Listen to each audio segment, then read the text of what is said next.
नमस्कार जी। कहानियाँ यादों की में आपका स्वागत है। प्रस्तुत है मेरी प्रतिलिपि की बहुचर्चित कहानी किसे पता था। किसे पता था कि ज़िंदगी एक दिन उसी मोड़ पर लाकर खड़ा कर देगी जहाँ से हमने जीवन शुरू किया था। गांव की बड़ी सी हवेली जिसमें कि खेलते कूदते बड़ी शान से हमारा बचपन बीता। हमारी हवेली हमारे 5 भाई और 3 बहनों के हर खेल की साक्षी थी। पिताजी की रौबीली मूछें और कड़क स्वभाव को कौन भूल सकता है। अम्मा की मिलनसारिता ऐसी कि पराए भी अपने ही हो जाए।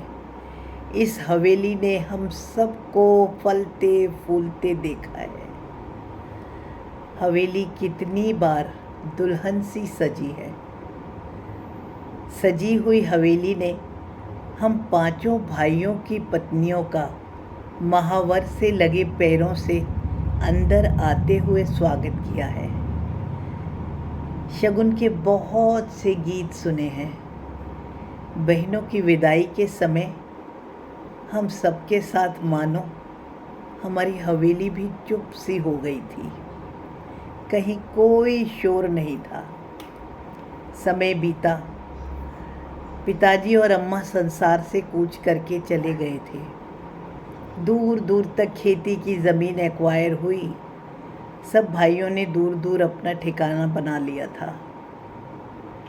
सब अपने अपने परिवार में व्यस्त हो गए थे।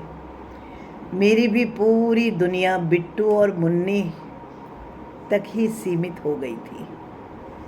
मालती मेरे जीवन का अभिन्न अंग बन चुकी थी।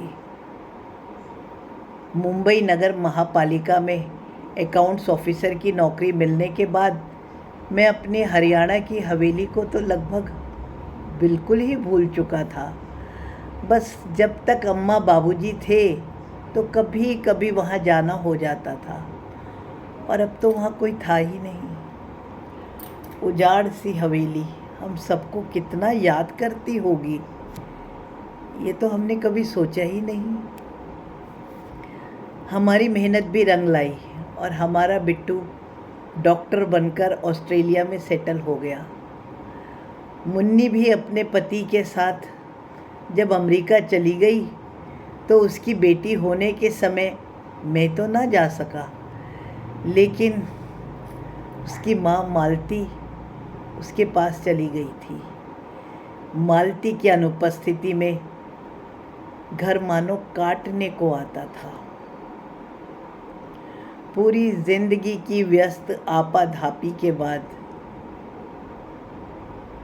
यह समय और घर का मौन कई बार असहनीय हो जाता था। मालती जब वापस लौटी तो मानो मेरी जान में जान आई। अभी पिछले महीने नौकरी से रिटायर होने के बाद सरकारी मकान भी तो खाली करना था। मैंने एक फ्लैट खरीदा था, लेकिन बिट्टू को डॉक्टर बनाने के चक्कर में उसे मुझे बेचना पड़ा था। तब मन में यही सोचा था कि रिटायरमेंट के बाद अपने गांव में ही जाकर आराम से रह लूँगा। यह मुंबई के शोर में कुछ भी बहुत अच्छा नहीं लग रहा था, और अब सरकारी मकान में रहने की मियाद भी पूरी हो चुकी थी। एकदम से समझ ही नहीं आ रहा था कहाँ जाए। मानो ज़िंदगी जहाँ से शुरू हुई ना, वहीं पहुँच गई। मालती को लेकर वापस हवेली में चला गया। हवेली को ठीक ठाक करवाने में ही कितना समय निकल गया, लेकिन मन तो मेरा हवेली में भी नहीं लग रहा था। हालांकि मेरे सब भाई बहनों को जब पता पड़ा कि मैं हवेली में वापस आ गया हूँ तो उन्हें सबको बहुत खुशी हुई थी कि चलो हवेली फिर से बस गई। लेकिन यह तो मैं ही जानता था ना कि मैं और मालती जीवन की इतनी लंबी यात्रा करने के बाद फिर वापस उसी जगह पर आ खड़े हुए थे जहाँ से कि हमने जीवन की शुरुआत की थी। उस समय हम दोनों के पास एक उत्सुकता थी। हम इंतज़ार कर रहे थे जीवन में एक नई खुशी के रूप में बच्चों के आने की। आज भी तो इस हवेली में हम दोनों बच्चों के आने की ही इंतज़ार कर रहे हैं, लेकिन आज उत्सुकता नहीं है, एक सोनापन है और सिर्फ इंतज़ार।